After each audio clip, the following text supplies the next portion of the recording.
that I was that. I mean, I was that. So we're going to talk about some other things that, frankly, in many cases are a lot less interesting, because this is a big thing and it's very interesting. We had some people over at Mar-a-Lago today, and we had a press conference, and we had a mother who lost her beautiful 12-year-old daughter to a illegal migrant that came in, should have never been in the country. And we have them by the thousands.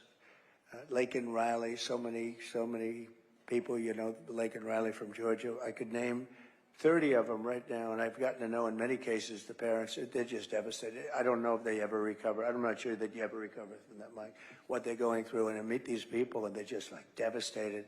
And it's all because they have an open border policy. People come into our country from places unknown, and they just walk in. They just walk right through everybody.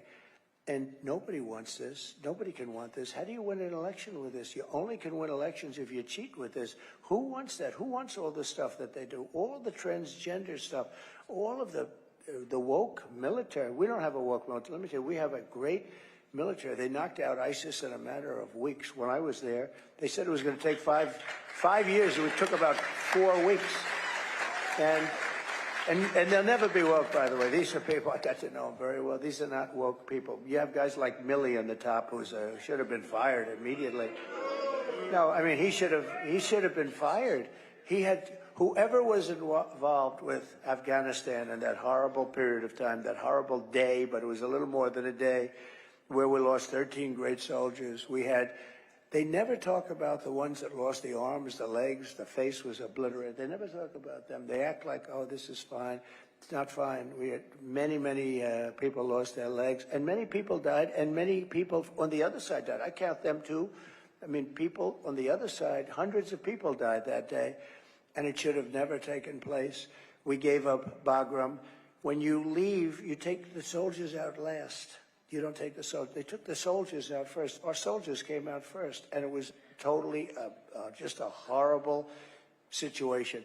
And I think Mike Putin saw that, and he said, well, these people, they're a paper tiger. Let's go into Ukraine. I know Putin would never have done it if I was president. Not even a chance. No, it's not a chance. I used to talk to him about, don't do it, Vladimir, don't do it. I know. It was the apple of his eye. I'd say, don't do it, Vladimir, don't do it. Oh, this is going to be terrible, Vladimir, if you do that. Not going to be good. You know, don't forget, I ended their pipeline, Nord Stream 2. Nobody ever heard of Nord Stream 2 until I came along. They were building the biggest pipeline in the world to Germany and all over Europe. And I said, no, you're not going to do it. You mean we're defending you from Russia, and you're paying Russia billions of dollars a month for oil and gas? We're not going to do that. I mean, it's so ridiculous under NATO. And we stopped it. And then Biden comes in, he approved it, but he stopped the Keystone pipeline, which we needed. That's our pipeline. He stopped that, but he approved. And then they say, Trump wasn't that tough on Russia.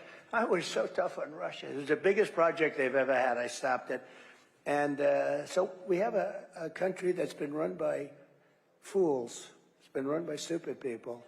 Low IQ individuals. They really are. They're low IQ. He was low IQ. Biden was a low IQ guy 35 years ago. He was a low IQ guy when he went to school, when he went to college. He was always a low IQ guy, but he put somebody in who's actually worse than him. And if we put her in office, this country's finished. I really believe it. This country is finished. One of the reasons the stock market's going up, Scott Bessent, who's one of the biggest, most respected people on Wall Street, he's a very brilliant guy. Of course, if he said differently, I probably wouldn't be saying this. But he said the only reason the stock market's going up is because everybody on Wall Street thinks that Trump is going to win the election. I think that's true.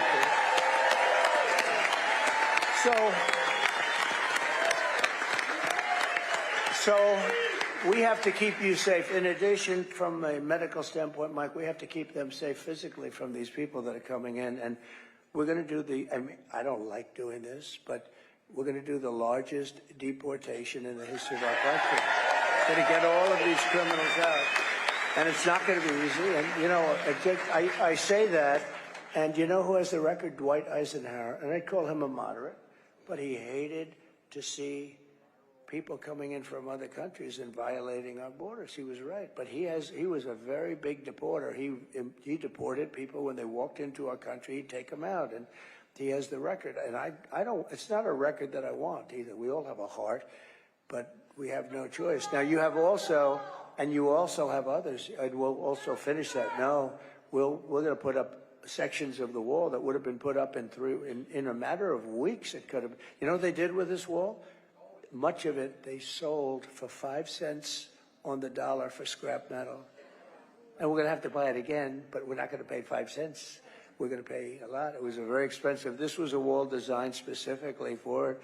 In fact, I often talk about it. I never liked the panel on top. You know what it was called? An anti-climb panel. It looked beautiful when you had just, but when you put the panel on top, it didn't look as good. And I said, why do you do that? They said, it's anti-climb. I said, I don't believe it is. And we actually had mountain climbers and drug climbers. We got a couple of them. It's unbelievable. They can carry a 100-pound sack on their back. But they can go up that thing. You and I could never do that, I think. You and I could. No, they go up it like it's nothing. And actually, the anti-climb panel worked. So I said, good. So it was built specifically out of steel, concrete, and rebar, and hardened steel, very hardened concrete. So we built so many miles of it, and it worked. And we had the best. And by the way, Mexico did pay. They paid a big price. They weren't able to pay for the wall, but they gave us tens of thousands of soldiers. I said to the president, you're letting these people into our country. You have to give us soldiers to protect us while we're building the wall. I can't do that. I can't do that. I said, if you can't do that, then I'm going to put tariffs on every product that you make, and we're going to charge you 25% back. And he said to me, like I said, I'd love to do that. That's what happened. Millions and millions, maybe billions, but millions and millions of dollars they spent on, they gave us, and I said, free. I don't want to pay for your soldiers. I want it free because they're coming through your country, into our country. And we did a lot of things. We did great things, and very important was the rebuilding of our military. But in part of the rebuilding, I said, look, this is an invasion into our country because you couldn't deal with Congress. You had guys like Mitch McConnell and others that were just absolutely terrible. I tell you, he can be Republican. He can be. I'm a person that says it like it is. And guys that were really not on our side very much. And I will tell you, I said, this is an invasion of our country. I'm going to take it out of the military because the military had a tremendous. I was able to get tremendous amounts of money to rebuild our military. We have jets that were 50 years old. We had, Mike would often hear stories where you had the bombers where the grandfather flew the plane, the son flew the plane, and then the grandchild was flying the plane. It was the same plane. It was like so old. And we rebuilt almost our entire military. We're going to be upgrading that. So we did a lot of things, and we did a lot of things medically. One thing I'd like to talk about is right to try. So do you know what that is? I hope nobody in the room needs it. But we have the best labs, doctors, technicians, but our laboratories are the best for new medicines and everything. They're really amazing. And but you can't get it approved. I mean, and rightfully, you can't get it by the FDA. They can't stand me, by the way. I used to push them. I got it down from 12 years to 5 years, but they need certain times. I mean, they do need. I want everything to be rushed, but you can't necessarily do that. But we have a situation where we have things that are really good. We're pretty sure they work. They may not, but we're pretty sure they work. And I said, why isn't it, if a person's terminally ill, why can't they use this stuff that may or may not work? Sir, it's been going on 48 years. They couldn't get it worked out. The country didn't want it because our country would be sued. The insurance companies definitely didn't want it. The labs didn't want it because they didn't want a terminally ill person to be using, you know, something that's going to be like show badly, where they have to put it down. They have to do their lists, and they didn't want to be, they call it a list. They didn't want to be on the list. Somebody's terminally ill and dies and using the medicine, and I understand that. So I got everybody in a room, every one of the doctors, the labs, the insurance companies, and even the country representatives, the Justice Department. They all came in because they couldn't get it done. I said, here's what we do. Somebody can use it. And you know, these people were going all over the world. They were going to Asia, they were going to Europe. If they had money, and they would get scammed many times, but they go all over the world. We couldn't do it here. And most of them, though, had no money, and they'd go home and they'd die. I'd say, look, if somebody's terminally ill, I want to give them a shot at life. it's a great feeling, at least. At least they can say, well, you know, I've got something and maybe it'll work and maybe it won't. But what, you know, the expression, what the hell do we have to lose? Somebody's terminally ill. Why? They were saying, we'll be sued. I said, you're not going to be sued. So we worked out, and it didn't take that long. After 48 years, within a period of about a month, and then I got it approved by Congress, believe it or not, we could get things done. But think of this, we got it approved, and everybody agreed, anybody that signed that document, you wouldn't sue anybody. If something happened to your family, the family would sign, the person would sign. No liability for anybody, and you have the right to try. We have saved thousands and thousands of people, and it's very interesting. Some of the biggest proponents of it now are the people that fought it the hardest to get it, like the laboratories, the medical companies, because it actually showed that it worked. People are terminally ill, and in many cases they came back, they had absolutely no problems, they have no disease, they have no anything. It's called right to try. We did that. Nobody thought we could get it approved. We got it approved. They signed a waiver of liability, and which in business you sort of do. But I got everybody into a room. I said, we got to do this. And we've used, I have a person who works for me was saved because of that. A very great person that works for me was saved because of right to try.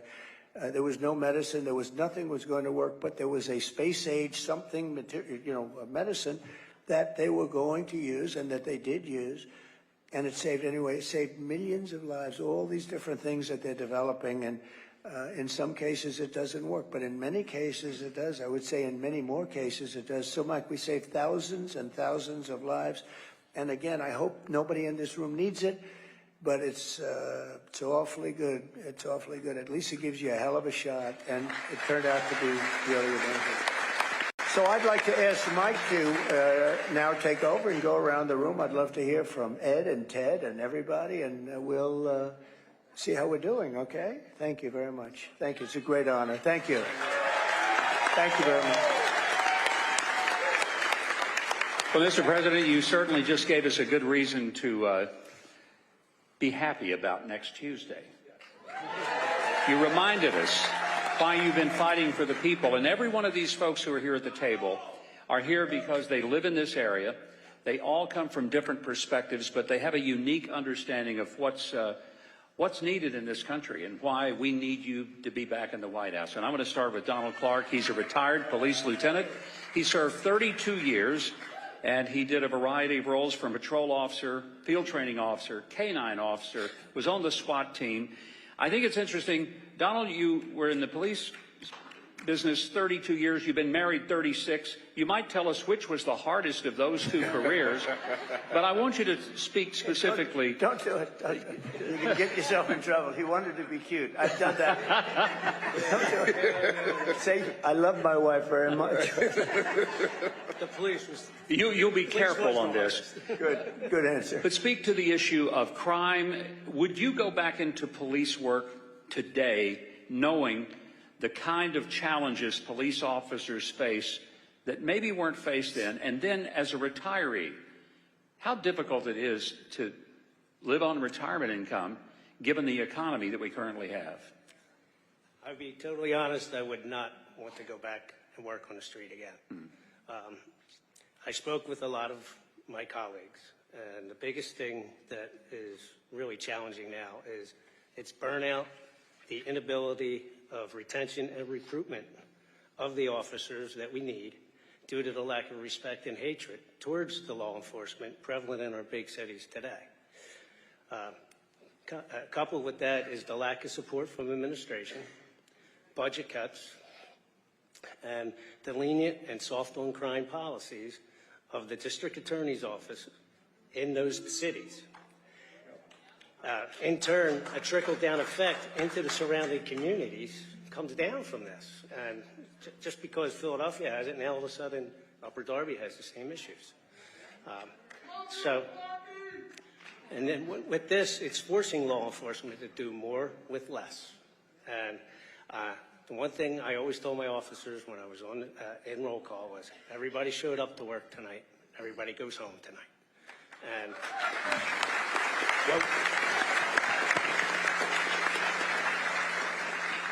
What we need is to be back to law and order. Right. Thank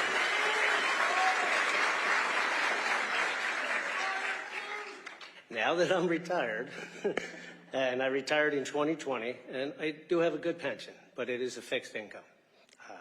My wife, who is a registered nurse, Lori, she retired in 2022.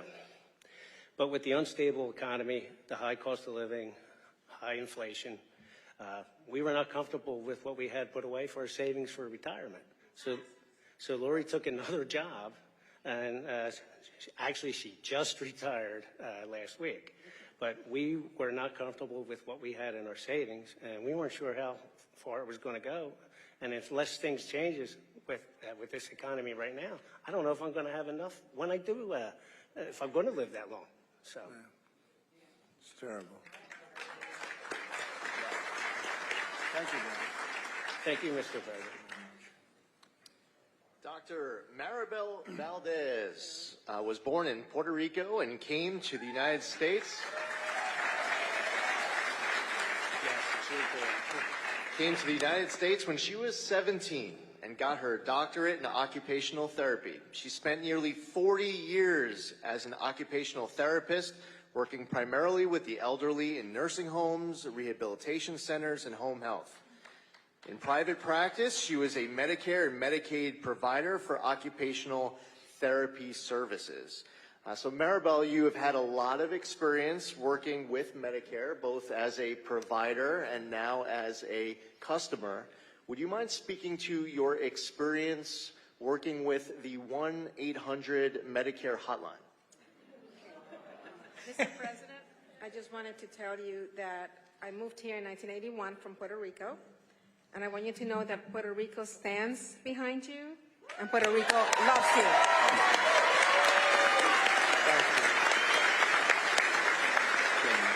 Well, we love it. I know it very well, and we helped you through a lot of bad storms, I'll tell you. We had some really bad ones. You remember you were there when I brought the hospital ship against everyone's advice, and we got it in there and took care of a lot of people. But I think no president's done more for Puerto Rico than I have. So thank you. That's really nice of you to say. Appreciate it. Thank you, Mary. My experience with the 1-800 Medicare line has actually been very positive. As a customer, I was pleasantly surprised. The wait time is really no longer than about 10 minutes. The automated system tells you how long you're going to wait, and if you do not want to wait, they will call you back. You could leave your message and they will call you back, and they call you back promptly. It also tells you when the height of calls is at, so you want to call on a different day when they don't have that many calls, you could call on that day. The information has always been very helpful. It has been my experience. They share a lot of resources with me. They take their time. They even go through the website and say, let's go to Medicare.gov and let me show you which page you could find this information. If I'm not by my computer, they will email me the publication or the policy for me to look at later. So I have had a really good experience. And right now, especially, is open enrollment from October 15th to December 31st. I always call during open enrollment because there's always changes coming up, and I have never had any difficulty. And Maribel, what would you think if I was to tell you that the Biden-Harris administration was seeking to end as we know it, this exceptional customer service that you love? I wouldn't know what to do. I mean, what will happen during open enrollment if I have heard that there's an upcoming change to my Medicare benefits and that they're going to change, and I have nowhere to call? Or nobody replies to my phone call, or I had to maybe only go to the internet and rely on information that is not accurate or reliable, you know? Yeah, Could I ask a question? So Sure. I'm watching how sharp and smart and beautiful you are. And we're not allowed to say that, you know, politically. That's the end of your career. But she is beautiful. But I'm just watching, and I see it says retired. Why are you retired? You should not be retired. You got a lot of strength. Unfortunately, I was at a grocery store shopping, and I passed out. I had an aneurysm in my brain that I didn't know I have. And it caused me to have a stroke, and I had to retire. So I'm currently on Medicare as a consumer, because I'm too disabled to be able to do my job, but I still work part-time, 15 to 20 hours a week. You look fantastic. Thank you. Great job. Yeah, Thank you, man. you're welcome. And Mr. President, as you know, the Biden-Harris administration's forced unionization of this critical hotline is going to hurt seniors to reward their big union bosses. If it's okay, Mr. President, we wanted to ask you, when you're back in the White House, will you be able to talk about your plans to put seniors ahead of these special interests to make sure that we protect 1-800-Medicare? Well, they are special interests, there's no question about it, but there are no special interests with me. I don't care. I don't need it. I don't need the money. I don't need anything. I want to do what's right, but Maribel's going to be my consultant. She's only the special interest. She's going to be my consultant. All right, you let me know. You know more than those guys that get paid a lot of money doing what you do, and you do it so well. It's really great. Thank you very much. Yeah, the answer is absolutely. We'll do what's right. Thank you, Maribel.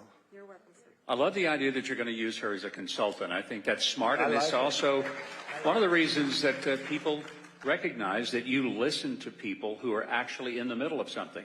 We have a couple with us here today, Joe Rooney and his wife Beth, both of whom have been military aviators. Joe, a Marine Corps pilot, career. The Marines are here. We're in good shape. He retired as a lieutenant colonel in the Marine Corps. He's then flown for Delta Airlines for many years in private sector. His wife, Beth, pretty remarkable life. 24 years as a naval aviator, the very first U.S. Navy female jet test pilot ever. Retired as a commander. Very impressive, both of them.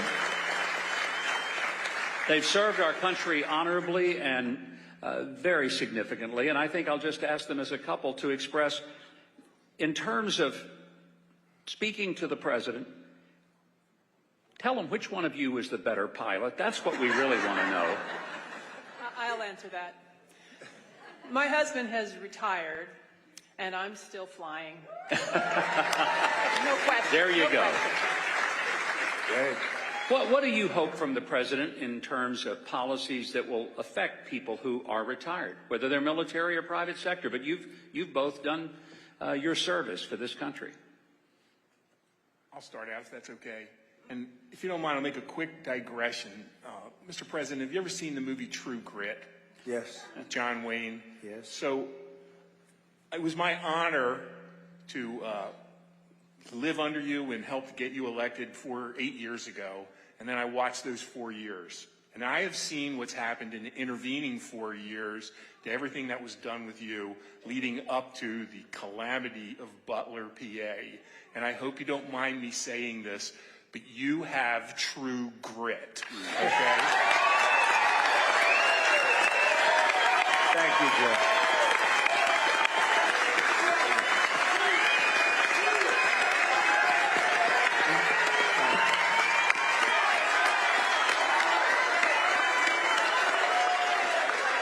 Thank you, Joe. It is our honor to do all we can. I live in Montgomery County and Abington Township, and the GOP in Montgomery County and Abington Township is working every day from now through November 5th to get you elected. And we're doing it. So, Joe, thank you very much. That's really nice. I know I digress, but I honestly mean it. And my wife will add some more. But you asked about how we can help seniors. Mr. President, for 4 years, you showed us what a strong economy looks like. A strong economy helps seniors. A strong economy helps people on fixed income. A strong economy helps people who are below the average amount of money or maybe struggling, and we have them in our own neighborhood. What a strong economy we need is low energy prices, and I know you're all for low energy. We need an all-of-the-above solution. We need nuclear, we need natural gas, we need coal, we need electrical coming from wind, and we need it from water and everywhere else that we can get it. But it's all of the above. That will lower our prices for food prices, gasoline prices, the prices that seniors and fixed income people pay in the wintertime, and basically it's going to lower inflation, which is the tax that cripples us all. And we've had that before, and we'll have that with you. from what I understand of the Harris plan, it consists of two things. One is divide people, and the second one is raise taxes. That doesn't solve anything, and any economist will tell you, you tax things, you get less of it. You lower the taxes on things, you get more of it. And the other thing I'd like to say, and folks, I hope you understand this, Tim Walz is the governor of Minnesota. Minnesota is one of only 10 states that tax Social Security income at the state level. So she chose him. So for all of us in Pennsylvania, we don't have that right now. What can we expect? That is anti-fixed income. That is anti-senior. And I'm afraid that that's what we may look forward to. And the last thing I'll ask you, just because I don't know the answer to this, what does 10 million plus illegal aliens coming into our country look forward to as far as the Social Security Trust Fund is concerned, as far as Medicare is concerned? How can we look at our own kids and go forward and say, we have any idea about it, because nobody does. This is a catastrophe. So those are my thoughts. Well, they're good thoughts. Okay. And the only mistake that this great husband of yours made was it's not 10 million, it's probably 21 million, you know, which is, and that doesn't include the gotaways. You know what a gotaway, that's the people that just pour in and, you know, they're all pouring in. And we're not going to stand for it, number one. And number two, we can't. And, you know, the reason they come is because we say we'll give you, I mean, they actually tell them we're going to give you health care, we're going to give you this, we're going to give you Social Security, we're going to give you education. We have a community in Springfield, Ohio, where 32,000 illegal migrants were put into a 50,000 person community, and you can't get into the hospitals, you can't get into the schools, you can't do anything. It's a disaster, and it's all got to change. It's not sustainable. I mean, it's not, you had a nice community, Springfield, and now it's, you heard about this, Mike, 32,000 illegal migrants. Now, they sort of made it legal by playing cutesy with the law, but they're illegal migrants, and it's just not sustainable. This is happening all over the country. In terms of pricing, what you're really alluding to is drill, baby, drill, because when we bring the energy costs down, everything's coming down. And we have more energy under our feet than any other country, including Saudi Arabia and Russia. And we were, as you know, energy independent 4 years ago, and now it's a mess. We're buying tar, big bets of tar from Venezuela, and we're refining it. It's a mess. And we have the best energy, we have the best oil, we have the most oil, and we don't want to use it. We want to go and give money. You know, Venezuela is the enemy, and we now are making them a very rich enemy. It's not even believable what they're doing. They don't know what the hell they're doing. But we're going to drill, baby, drill. We're going to use our stuff. We don't need anybody else's. And we're going to open up Anwar in Alaska, which is as big as Saudi Arabia, they say, the biggest in the world. I got it open. Ronald Reagan couldn't do it. Nobody could do it. For 60 years, they couldn't do it. I got it done. And Biden comes in and he decides to not let it happen. I'll get that thing open so fast. We'll supply to everybody. And we'll start paying down our debt and all of those good things.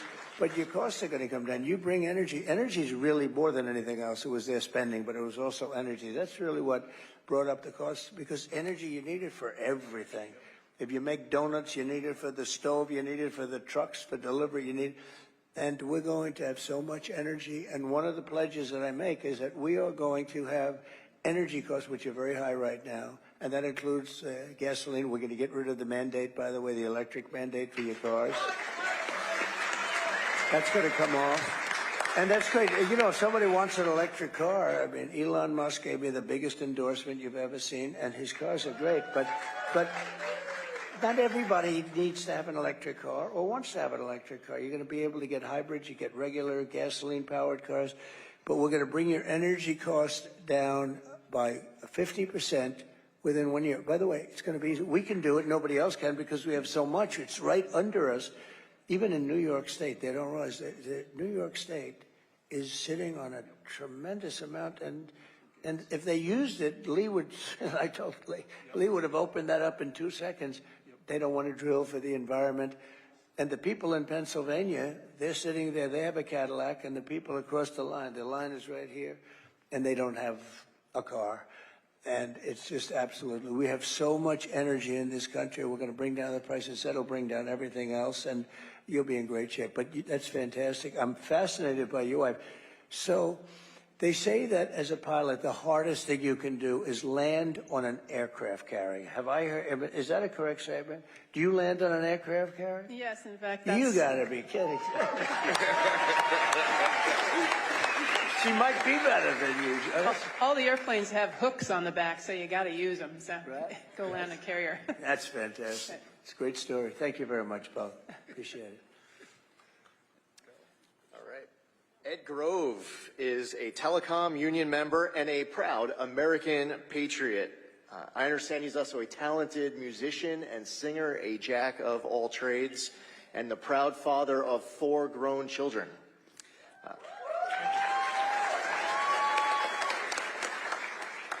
Ed, you're a longtime telecom union member, and we see a lot of unions acting far more political than they ever have in the past. And it's interesting that it seems like a lot of union leaders are not aligned with the rank and file. In your personal opinion, do you see this where union leaders, with regards to political matters, are in conflict with their leadership? First of all, thank you for having me. Thank Mr. you. President. Thank you very much, Ed. It's a great honor to be here. In my personal opinion, of course, I can't speak for the unions, but there is a silent majority. Political stuff we really don't care about. Being represented is what matters most to us. Personally, I just don't believe union bosses speak for all union membership. I support Donald Trump because he supports keeping manufacturing jobs in-house. Good. It was proven in your first term. Thank you for that. Thank you. You also take care of the American worker instead of going overseas or out of country to do so. Very much appreciate that. Thank you. Thank you very much, Ed. Very nice. I appreciate it. Lee is alluding to the fact that the Teamsters took a vote and 61%, this is nationwide, 62% of them support Trump. Yes, they do. And they have a very good head. They have a man named Sean O'Brien who's a great guy. He's the head of it. And but he released those numbers, which is something I appreciated very much. And the firefighters, the same thing. They support me, the rank and file, so we have a lot of the unions beyond that. I think the auto workers in Detroit, we're going to bring back a lot of plants into Michigan. We're going to bring them back very fast. And you probably read, Mike, where I they were building a giant plant in Mexico, sponsored and owned by China. And I let them know, and that would have destroyed Michigan.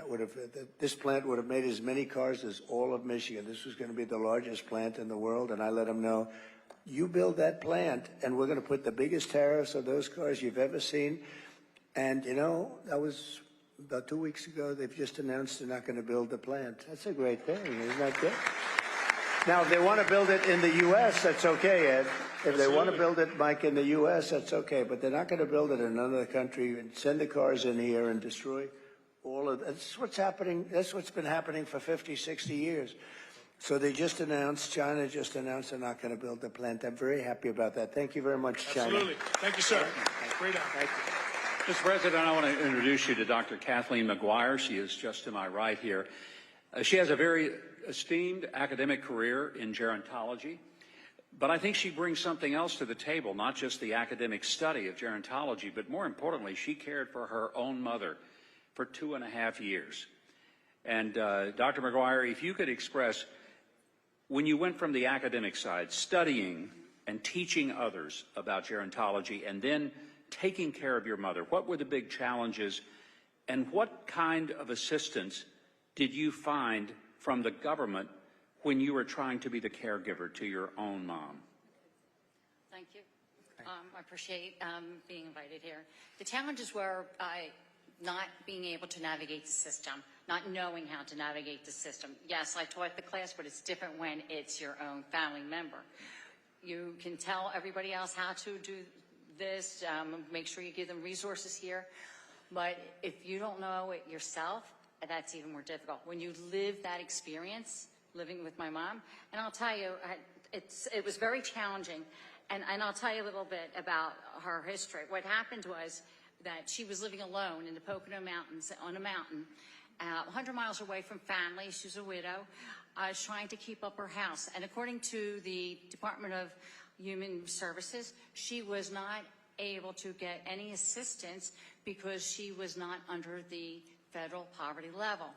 Even though she was on a fixed income, getting Social Security, and she had an Advantage plan, which was also more money. She had one big asset, and that asset was her home. So she was asset rich and cash poor. All right? So it was difficult. She wanted to live there, and she wanted to die there, but it was more difficult. She had to make difficult decisions. Do I pay my taxes? Which she had to pay her taxes. She had to pay association fees. She had to pay utility bills with what, $1,400 a month maybe?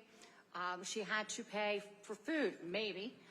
And she had to come up with a decision. What do I do? Do I maintain my home or do I eat? She chose to maintain her home rather than her well-being.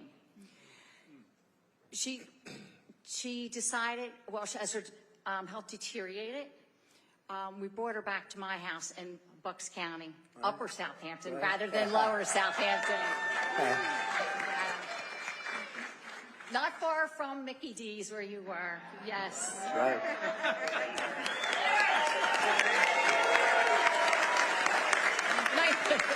Nice job, by the way. Thank you. And that whole day was very well appreciated. Thank you. And so she was not really willing. If you get to a certain age, my mom was 83 years old, they don't want to leave their home. She wanted to stay in her home. She wanted to die in her home, but she was not safe anymore to be alone. And so we had to quickly find out and navigate the Medicare system. And so what we found for my mother and maybe for other seniors, because remember she was asset rich and cash poor, that Medicare does not pay for adult care services, adult daycare services, hospice. She was in the hospital in April. If I wanted to switch her from this room to another room, $14,000 a month. Cash, okay? All right? She came to us and she didn't have there was no respite care. That is not covered. Home care assistance is not covered, and you have to have basically 4 hours of service from these, agencies.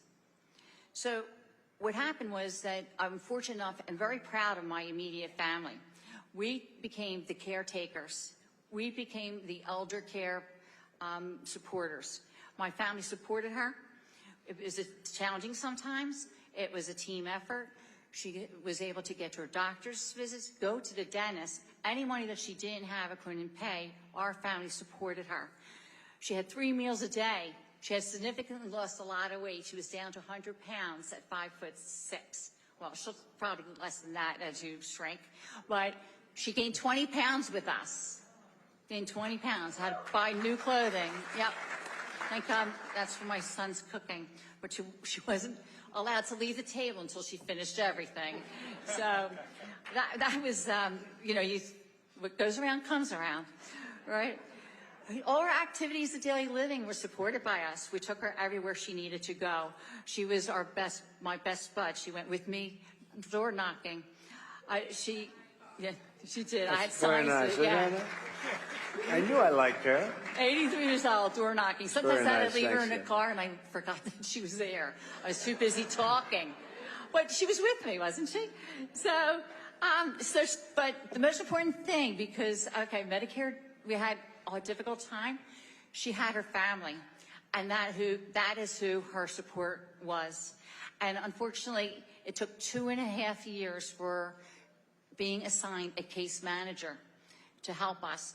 Did that work? After 6 weeks of being into a facility, she had passed away. And at lower than, probably about 100 pounds. But you know what? It's difficult to navigate this system. And it's difficult when you need help and assistance because there's no one there to help you. And I'm very proud of my family for that.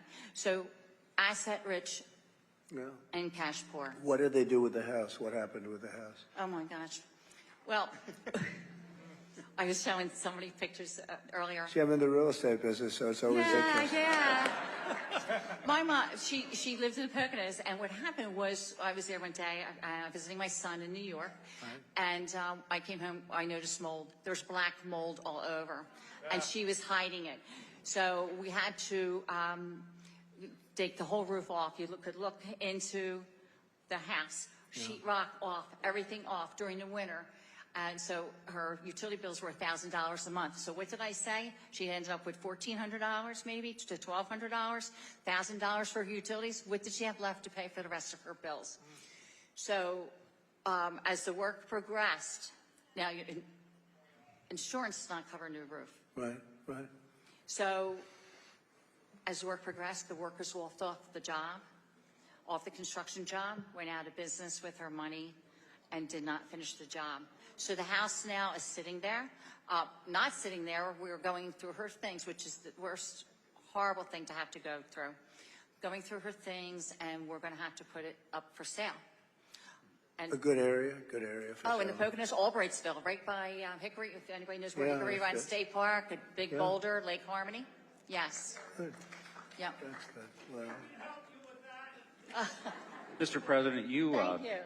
you announced a tax break for Americans like Yes. Dr. McGuire that people have served as caregivers. So, I mean, it's like you've already thought about how that could I did. help her. It was suggested to me by a very smart reporter, if you can believe this, right? There's some smart ones out there. Good one, actually, a good person, and suggested a tax deduction for caregivers because you devote the time as a family to it, and if you had to hire people, I mean, you wouldn't have enough people. You wouldn't be able to do it. Families take care of their children. When we have service members coming back from wars, sometimes the wives and sometimes the wives don't want to do it. They won't. Bad things happen. You understand? They come back and they're injured, badly injured. The mother takes care of the son and has to take care of the son for a long period of time. It's very sad when you see it happening. They go out to war and they come back and they have problems, difficulties. And so I want to make it so that we're getting tax credits for those people that take care of people, because honestly, if these people, a lot of them are called angel moms, and they're called a lot of different things, but they're beautiful names, actually beautiful names. They're beautiful people. And not everybody's like that, to be honest with you. But when we have people like that, I think they should be given that tax credit that we talked about. I mentioned it the other night at Madison Square Garden. That's great. If some families are, the caretakers have to leave their jobs as well. Right. I'm on a Social Security. I'm over Will you be age. able to finish the house yourself? Will you be able to? My husband, who's behind me, and my children will probably finish the work, and we're trying to. Well, if you need a little extra, am I allowed to do this? I will, because I'm not in office now, so I could do it. But you'll come to me a little bit, okay? You'll call up Mike Wilson. So if you need a little extra, we'll help you out. Okay? All right? You left, and I'll have him be the guy to figure it out. All right? All right, Mike? That's a beautiful story. Thank you very much. Thank you. Lovely. You're a lovely woman. Beautiful. Beautiful. Thank you. Appreciate I'm it. glad the pilots didn't give me any story like that, right? Huh? Thank you. Well, good luck with it. Beautiful story. Yes, thank you. I appreciate it. And grief is hard. No. Very hard. That sounds like a great mother, actually, right? We were very close. My mother was very young when she had she hates it when I say it, and I hope she sees this, my older sister. She's only about 15 months older. And so, yes, she was my best friend, basically. That's great. Beautiful story. Thank you. Everywhere. Thank you, Catherine. Thank you. Mr. President, as I introduce our last panelist here, it's a little closer to our heart with Wesley, fellow Army veteran, as I introduce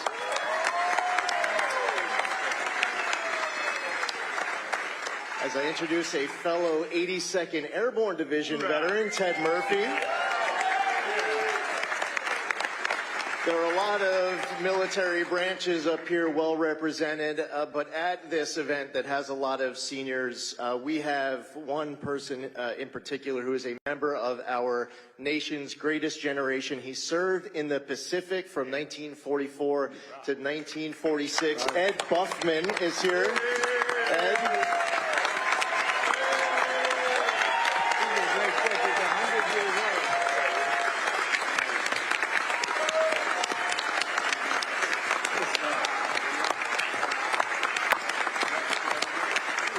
He's great. Thank you, Ed.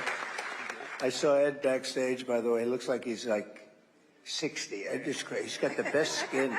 I said, what do you do with your skin? It's so beautiful. Look at you. He's got good hair. He's got the whole package. Am I allowed to say your age? Am I allowed to say that? No. I don't You'd be shocked. It's great to be with you. You are a character, too. He's got his beautiful wife. But you are really something. Thank you very much. Thank you.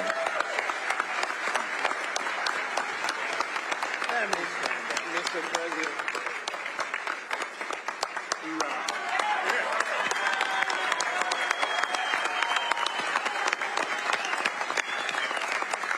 Thank you, Ed.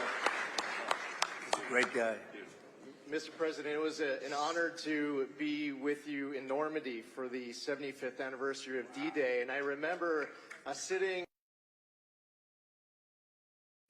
filled with World War II veterans, and they were all hollering after you, trying to get your attention. The amount of love with all of these veterans there at that moment. I've had the opportunity, I signed up in the military when President Clinton was in office, serving with different commanders-in-chief. There has never been a commander-in-chief who has had the back of our military service members like President Trump.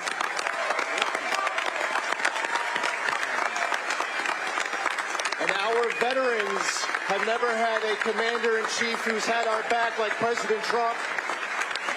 Thank you very much. Very much. Thank you very much. And we need to get you back next Tuesday. Thank you very much.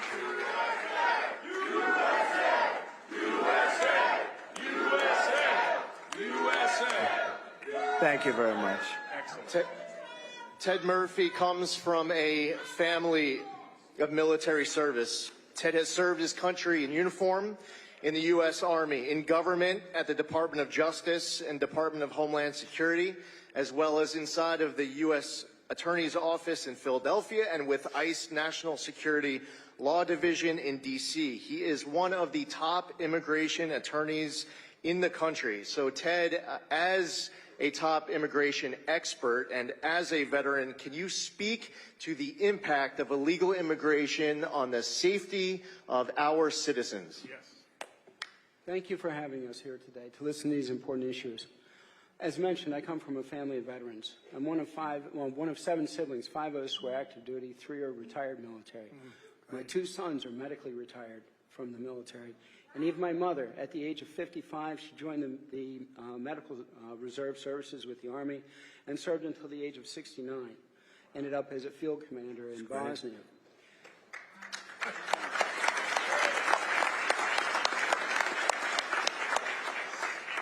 Included in that group are 4 paratroopers and 2 combat medics. And those are just the guys. The tough ones are my mother and my sister. So, veterans, it's taking 5 months now to process their medical claims. It's taking a long time. Claims that shouldn't take that long. Veterans desperately need care when they apply for those services. But at the same time, the VA staff are being used to process medical claims for those thousands of individuals come across the border illegally who are detained by immigration along the southern border, taking time that should be devoted to processing veterans' medical claims. In the past 2 years, nearly 1.5 million illegal immigrants who were paroled into the United States are eligible immediately for taxpayer-funded housing through HUD, other public benefits to include SSI, Medicaid, CHIP, the Affordable Care Act subsidies, while at the same time low-income and homeless veterans seeking benefits through the VA and HUD are often denied by those programs or moved out of those facilities to make room for immigrants. It's not even possible. That's what they're doing. It's not even possible to believe, actually. With Homeland Security transferring millions of the other illegal immigrants throughout the United States with no federal funding available, the cost for their housing, medical care, and education falls on states and local governments as unfunded mandates, depleting resources and funding available not only for our veterans and our seniors, but for all of our citizens. As a former federal immigration prosecutor and private attorney, I know that many of those entering illegally include persons involved in drug cartels, gangs, sex trafficking, human trafficking, and much more.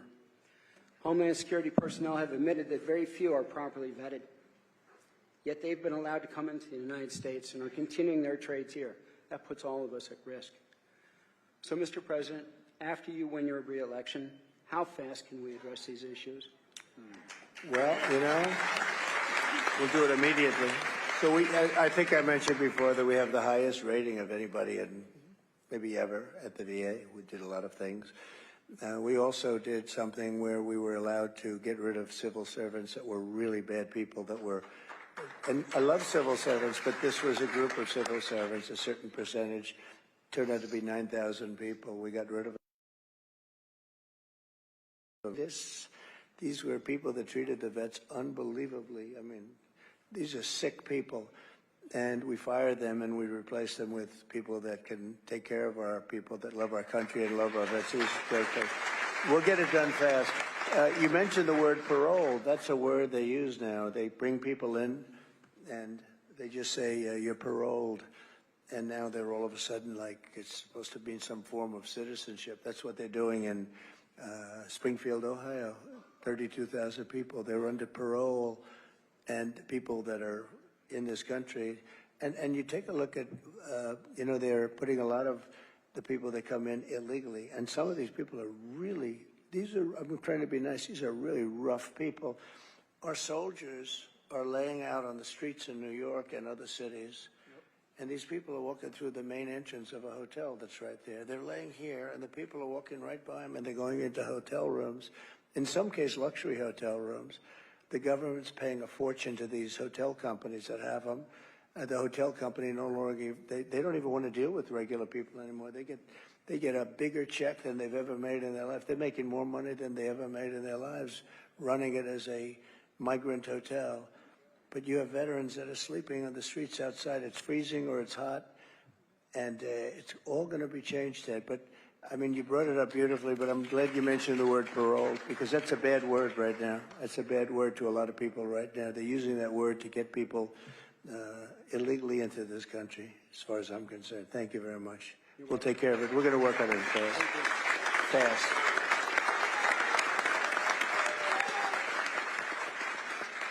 President, thank you so much for being here. Thank you for being willing to put yourself out there for us.